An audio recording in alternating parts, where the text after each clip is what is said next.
boa tarde. Meu nome é Mercedes Stiller. Eu fui professora há 35 anos e hoje com toda a bagagem e de repente o preparo que me mandaram fazer, eu vou trazer para vocês a respeito dessa palavra pequenininha. Ela só tem 4 letras, medo, mas ela faz um estrago na nossa vida. Ela consegue fazer com que nós nos perdemos completamente de saber quem somos e o que viemos fazer aqui. Então, o medo é uma emoção que mexe muito com as outras todas, a inveja, a luxúria, a gula, todas elas, ele ainda acaba superando todas elas. Então o medo, ele vem conosco, tanto o medo quanto o desejo. São 2 coisas que estão paralelas. Ao mesmo tempo que eu tenho desejo, eu tenho medo. Então, o primeiro deles é o medo de nascer. É o desejo da vida e o medo de nascer. Na outra semana, a Francine contou uma história sobre 2 bebês no útero, conversando entre eles. Um dizia que não existia vida além daquele mundinho deles. Não tinha vida. O outro dizia, não, tem sim.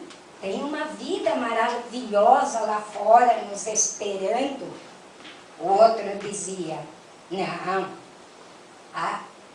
fora desse nosso mundo aqui, não existe nada.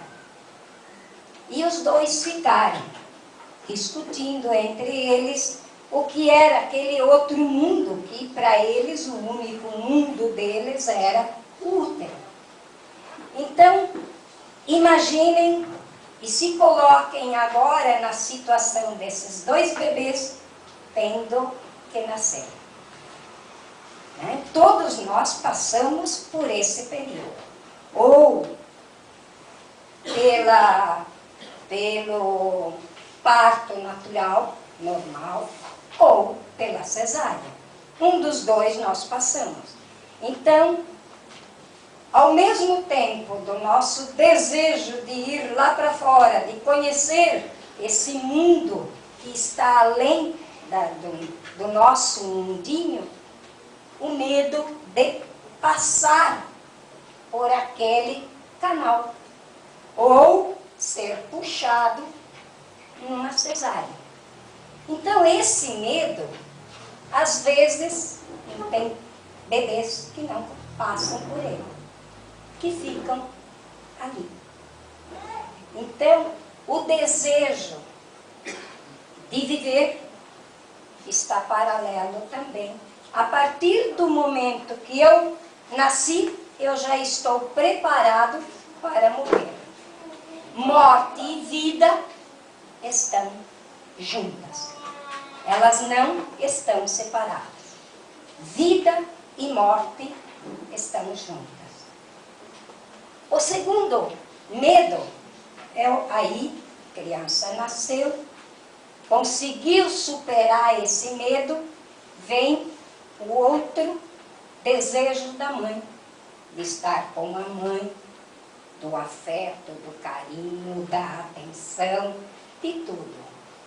Aí, paralelo a esse desejo, o medo da separação.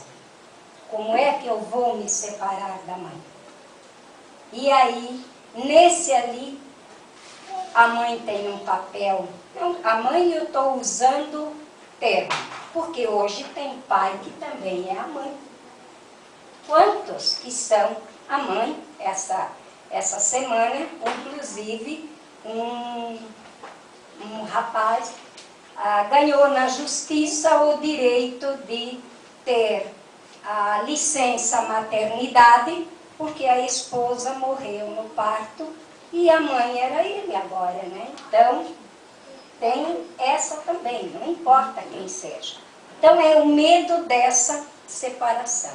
Se a criança não consegue superar essa fase, de novo, quando adulto ou na fase da adolescência, ele vai ou para o álcool ou para as drogas. Porque ele não conseguiu a separação da mãe, ele está ainda grudado naquele medo ali. Dali para frente ele não foi. Ele ficou ali. Então, o papel da mãe, nesse momento, é muito importante. É mostrar para a criança que a vida está ali para ser vivida. É não fazer com que a criança se sinta dependente dela, no sentido emocional, né? Que ela possa ultrapassar essa fase da vida dela. Aí ela vai, se ela passa dessa dali, ela vai para outra fase, que é o desejo, que aí a gente pode ir acompanhando o que eu vou falando, vocês pensam nas atitudes de bebê até a fase adulta. A descoberta do corpo, o desejo pelo corpo. Isso a gente vê nos bebês. Então começa a palpar o corpo, a pegar a mão e coisa. Esse desejo, ao mesmo tempo, é o medo da decomposição, de desaparecer. Por quê? Porque quando a criança, e isso, de repente, alguns de vocês até podem ver esse exemplo. Bebês que acordam aos gritos, ou criança, acordam gritando no momento que fazem cocô. Por quê? Porque para eles essa fase ali, esse ato, o corpo está se decompondo. Então fica difícil para eles lidarem com essa situação. Então, mais uma vez, o nosso conhecimento, o nosso entendimento de mostrar a essa criança que isso aí é normal, que não, o corpo dela não está se decompondo, é só o que ela ingeriu é que está saindo. Então é a fase em que ele sente que o corpo dele vai desaparecer. Aí vem, se ele consegue, passa por essa fase, ele superou esse medo da decomposição, ele vai para outra fase, que é a fase anal. Essa anal, a fase, deixa eu voltar a essa fase anal também, essa fase ainda, no adulto, ou se ele não consegue sair desta fase, ele torna-se um adulto, usando o poder, a posse, como uma coisa. O outro, para ele, é uma coisa. Então, ele precisa ter a posse dessa coisa. Então, esse medo da decomposição vai ser um adulto que vai ter medo de envelhecer, porque o corpo vai se decompor, né? O medo do envelhecimento, o medo de que você já não é mais aquela coisa que você era, que você se via. Então, o adulto se perde nessa fase da decomposição do corpo. Aí vem a outra, vem o desejo da união com o sexo oposto, que é a fase, hoje já nem dá mais para dizer que é só a fase da adolescência, né? Hoje a adolescência já está nos 10, 9, 10 anos, né? Uma época era bem restrita, dos 14 em diante, né? Hoje dos 14 já se foram faz muito tempo. Então, essa fase do desejo pelo sexo oposto, ele vai ver que ele é diferente do corpo da mãe, que ele é diferente do corpo, do próprio corpo. Ao mesmo tempo vem o medo da castração. Alguém vai me dominar, alguém vai me castrar. Então, esse desejo, ele fica também nessa fase, às vezes da vida, a gente pode ainda dizer como criança, como adolescente, que não consegue passar para frente. Aí vai ser um adulto que precisa e necessita de dominar, de fazer com que o outro ele tenha poder sobre esse. Então ali pode entrar o ciúme doentio, né, que ele não consegue olhar para o outro igual a ele. Mesmo que seja de sexo diferente, não importa, mas ele é um ser humano igual. Espiritualmente os dois não têm sexo, mas ali começa uma posse em cima do outro. O domínio e o medo de que alguém vai me dominar. Então alguém vai cortar as minhas pretensões. Então esse medo também faz com que a gente de repente fique nessa fase. Aí no adulto, eu quero dizer, não em idade, adulto em conhecimento, em experiências e coisas, ele pode tornar-se um sádico. Tá? O sexo para ele é a coisa mais importante. Não é a pessoa, não é o outro que está do lado dele, sim o ato sexual, em si. Ele não consegue ver esse ato sexual, esse encontro de homem e mulher como uma coisa sublime. Ele vê como uma coisa de usar e pronto.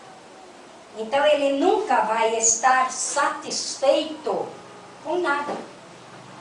Ele não consegue se satisfazer porque ele está preso a essa situação, ao medo da castração, ao medo que o outro te domine, que o outro tenha posse sobre você. Mas tem quem passa por essa fase.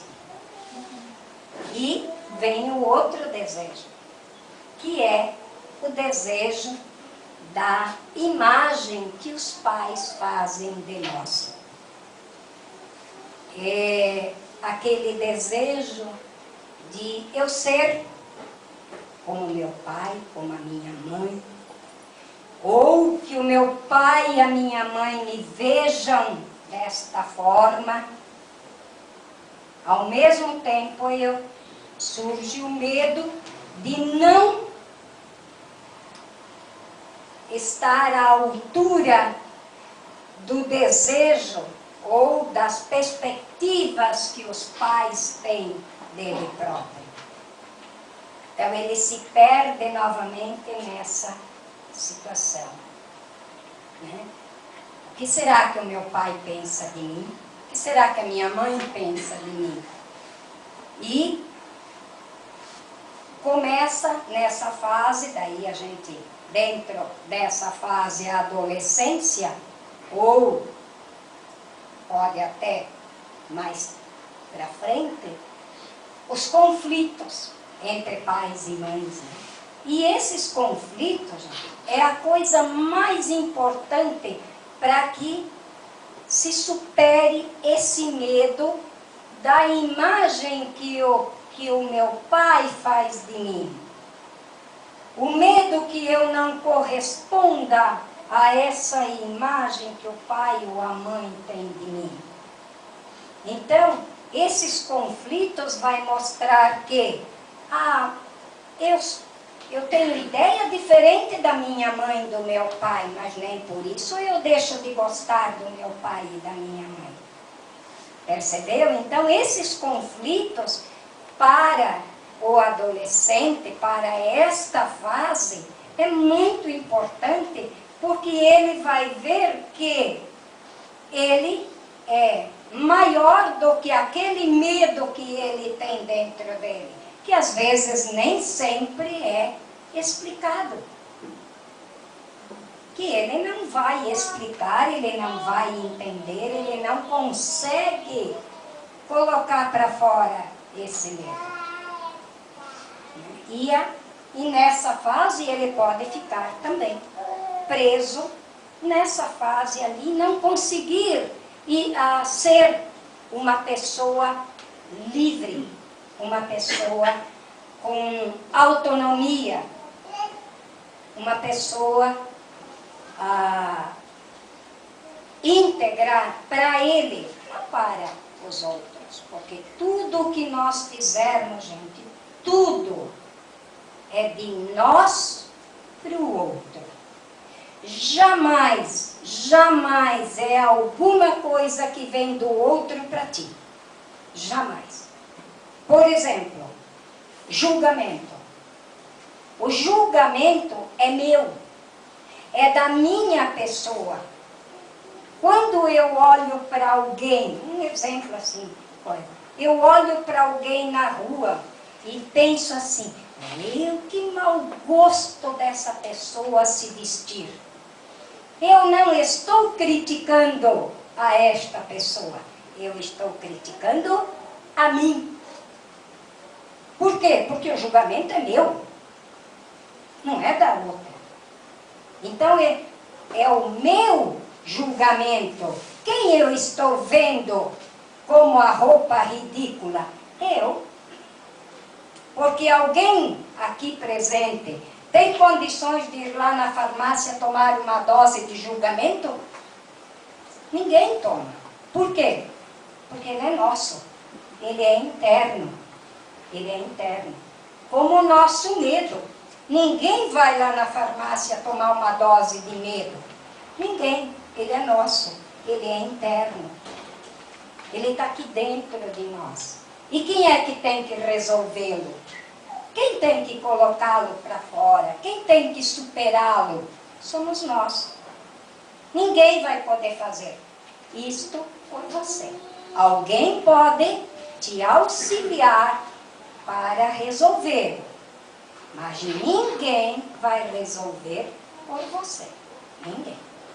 Como ninguém consegue fazer alguma coisa pelo outro se este outro não quer. Ninguém. Quem sai de uma droga, só sai da droga quem quer. Quem sai da bebida? Que vício não existe. Vício não existe também. Porque ele é aqui, ó, dentro da nossa mente. Somos nós que alimentamos o vício. Nós alimentamos. Cada dia, com uma dosezinha de cachaça, eu vou alimentando o meu vício. Corte, para ver se ele existe ainda. Acabou. Acabou. Por quê? Tu também não foi tomar uma dose de vício. Ninguém toma uma dose de vício. Porque ele é nosso. Ele é interno. a partir do momento que eu internamente disser para mim, eu não fumo mais, eu não bebo mais, eu não uso droga, a questão está resolvida. Claro que eu posso precisar de ajuda, sim, mas eu decidi. Então, o medo é a mesma coisa. Nós, ao longo do tempo, nós vamos alimentando. A gente alimenta. Sabe por quê? Porque 99% da nossa vida, 99% nós somos mente. 1% nós somos consciência. Só 1%. Tá? E a mente. E a mente não quer morrer. Porque se ela morre, a consciência assume o lugar dela. E daí como é que fica? Então, somos nós, através também dos nossos pensamentos, que nós alimentamos o nosso medo. Ele existe, sim. Ele existe. Então, a partir do momento que eu não tenho medo do medo, tá? A partir do momento que eu não tenho medo do medo, que eu começo a tratar esse medo de forma real, tá? Porque também nós não queremos crescer, no sentido de saber quem eu sou. O que é que eu vim fazer aqui? Uma coisa eu posso dizer para vocês: ninguém veio para esse mundo para passear. E a gente acha que veio passear, né? Que a nossa, tanto que a gente diz, é uma passagem, é ou não é verdade? Nós usamos o termo, essa vida é uma passagem, mas ninguém veio aqui passear. Nós viemos com um propósito, cada um de vocês veio com um propósito, com um comprometimento. Você se comprometeu a fazer isto. Tá? Então, por exemplo, vou pegar para a gente colocar. Por exemplo, eu vim para superar a bebida. Tá? Então, esse meu propósito, o que é que eu tenho que fazer? Eu tenho que me conhecer primeiro. E a gente não se conhece. Nós passamos uma vida inteira sem saber quem somos. Quem somos? Porque a gente sabe tudo do que está ao nosso redor, do externo. Sabemos tudo. Mas ninguém sabe e muitos nem querem saber o que é que está aqui dentro.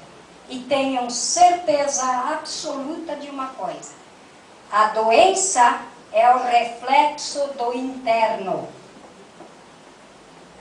Ela é o reflexo do interno.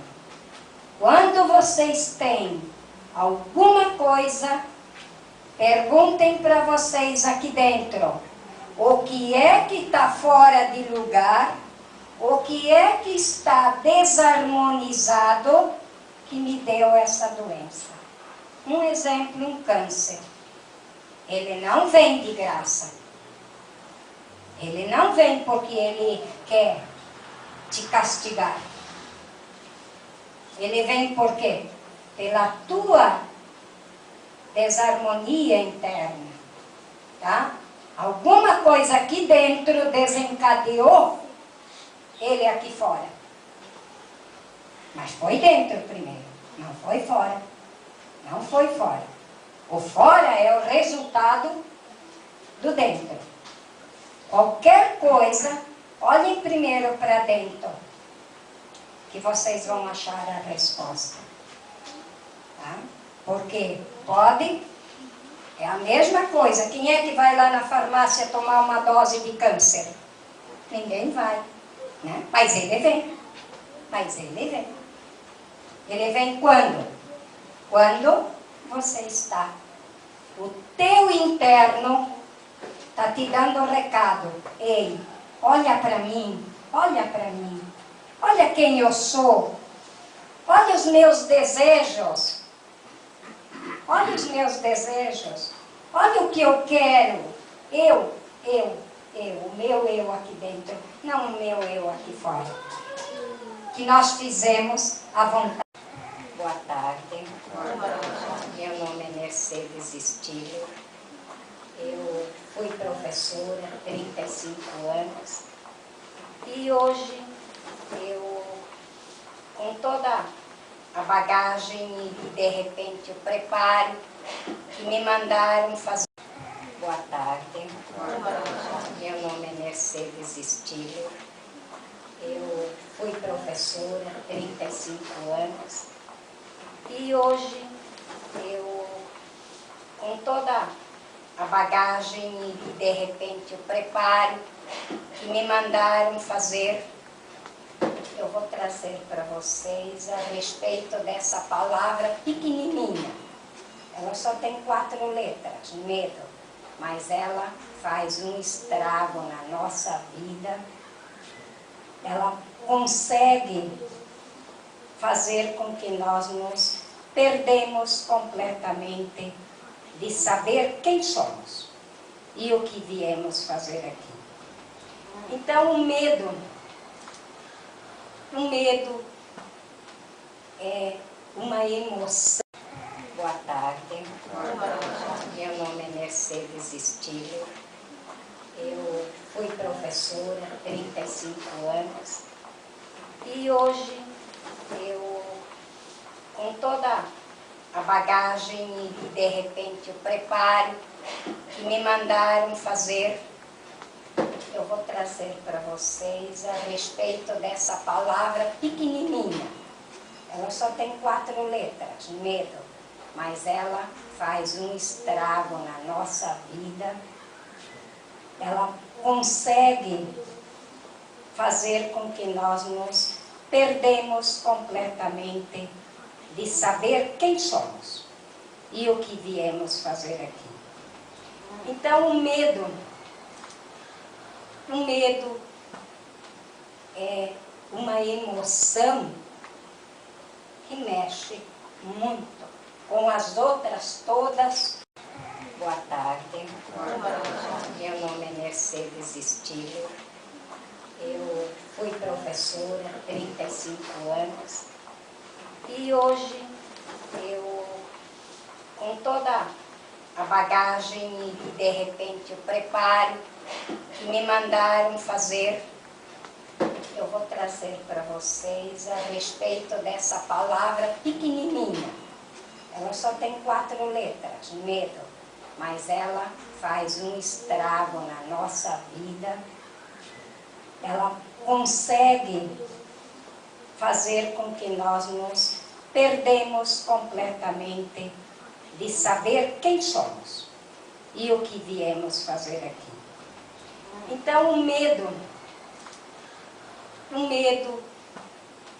é uma emoção que mexe muito com as outras todas, a inveja, a luxúria, a gula, todas elas, ele ainda acaba superando todas elas.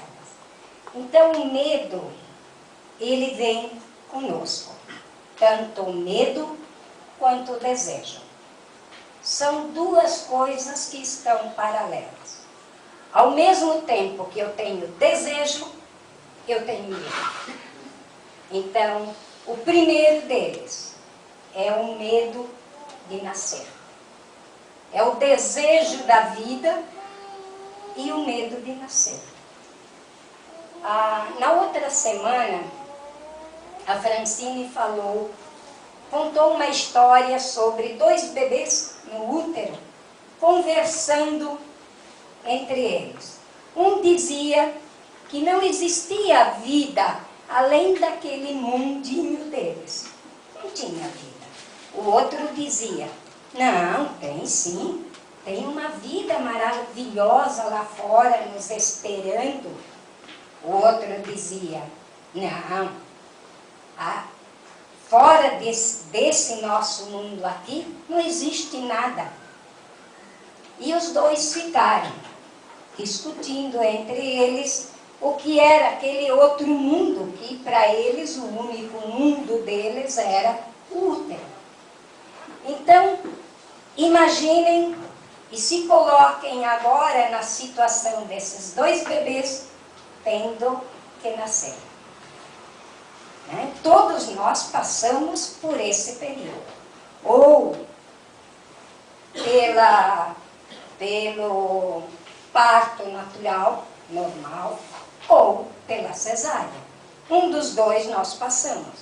Então, ao mesmo tempo do nosso desejo de ir lá para fora, de conhecer esse mundo que está além do nosso mundinho, o medo de passar por aquele canal ou ser puxado numa cesárea. Então esse medo, às vezes, tem bebês que não passam por ele, que ficam ali. Então, o desejo de viver está paralelo também. A partir do momento que eu nasci, eu já estou preparado para morrer. Morte e vida estão juntas. Elas não estão separadas. Vida e morte estão juntas. O segundo medo é aí, a criança nasceu, conseguiu superar esse medo, vem o outro desejo da mãe, de estar com a mãe, do afeto, do carinho, da atenção, de tudo. Aí, paralelo a esse desejo, o medo da separação. Como é que eu vou me separar da mãe? E aí, nesse ali, a mãe tem um papel. A mãe eu estou usando termo, porque hoje tem pai que também é a mãe. Quantos que são a mãe? Essa semana, inclusive, um rapaz ganhou na justiça o direito de ter a licença maternidade, porque a esposa morreu no parto e a mãe era ele agora, né? Então, tem essa também, não importa quem seja. Então, é o medo dessa separação. Se a criança não consegue superar essa fase, de novo, quando adulto ou na fase da adolescência, ele vai ou para o álcool ou para as drogas. Porque ele não conseguiu a separação da mãe, ele está ainda grudado naquele medo ali. Dali para frente ele não foi. Ele ficou ali. Então, o papel da mãe, nesse momento, é muito importante. É mostrar para a criança que a vida está ali para ser vivida. É não fazer com que a criança se sinta dependente dela, no sentido emocional, né? Que ela possa ultrapassar essa fase da vida dela. Aí ela vai, se ela passa dessa dali, ela vai para outra fase, que é o desejo, que aí a gente pode ir acompanhando o que eu vou falando, vocês pensam nas atitudes de bebê até a fase adulta. A descoberta do corpo, o desejo pelo corpo. Isso a gente vê nos bebês. Então começa a palpar o corpo, a pegar a mão e coisa. Esse desejo ao mesmo tempo é o medo da decomposição, de desaparecer. Por quê? Porque quando a criança, e isso, de repente, alguns de vocês até podem ver esse exemplo, bebês que acordam aos gritos, ou criança, acordam gritando no momento que fazem cocô. Por quê? Porque para eles essa fase ali, esse ato, o corpo está se decompondo. Então fica difícil para eles lidarem com essa situação. Então, mais uma vez, o nosso conhecimento, o nosso entendimento de mostrar a essa criança que isso aí é normal, que não, o corpo dela não está se decompondo, é só o que ela ingeriu é que está saindo. Então é a fase em que ele sente que o corpo dele vai desaparecer. Aí se ele consegue, passa por essa fase, ele superou esse medo da decomposição, ele vai para outra fase, que é a fase anal. Essa anal, a fase, deixa eu voltar a essa fase anal também, essa fase ainda, no adulto, ou se ele não consegue sair desta fase, ele torna-se um adulto, usando o poder, a posse, como uma coisa. O outro, para ele, é uma coisa. Então, ele precisa ter a posse dessa coisa. Então, esse medo da decomposição vai ser um adulto que vai ter medo de envelhecer, porque o corpo vai se decompor, né? O medo do envelhecimento, o medo de que você já não é mais aquela coisa que você era, que você se via. Então, o adulto se perde nessa fase da decomposição do corpo. Aí vem a outra, vem o desejo da união com o sexo oposto, que é a fase, hoje já nem dá mais para dizer que é só a fase da adolescência, né?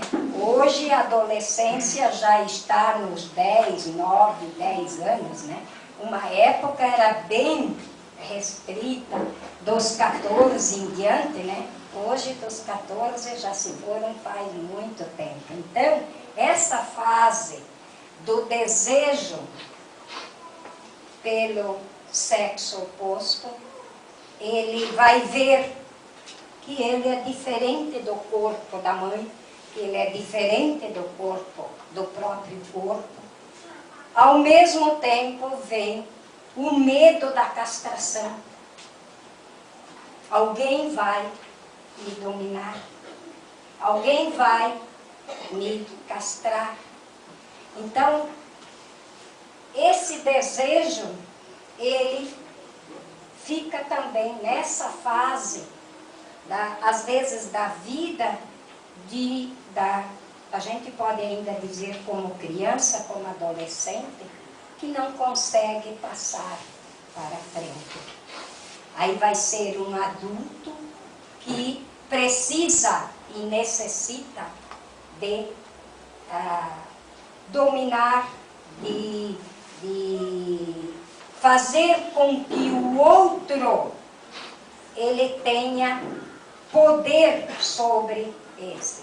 Então ali pode entrar o ciúme doentio, né, que ele não consegue olhar para o outro igual a ele. Mesmo que seja de sexo diferente, não importa, mas ele é um ser humano igual. Espiritualmente os dois não têm sexo, mas ali começa. Então, amigos, obrigado por terem assistido esse vídeo. Se vocês gostaram, cliquem no polegar para cima que está aqui embaixo. E também no botão inscreva-se, que está desse lado. Assim, sempre que vocês entrarem no YouTube, receberão notificações de vídeos novos e estarão ajudando a continuarmos divulgando os conhecimentos espíritas na rede. Muito obrigado.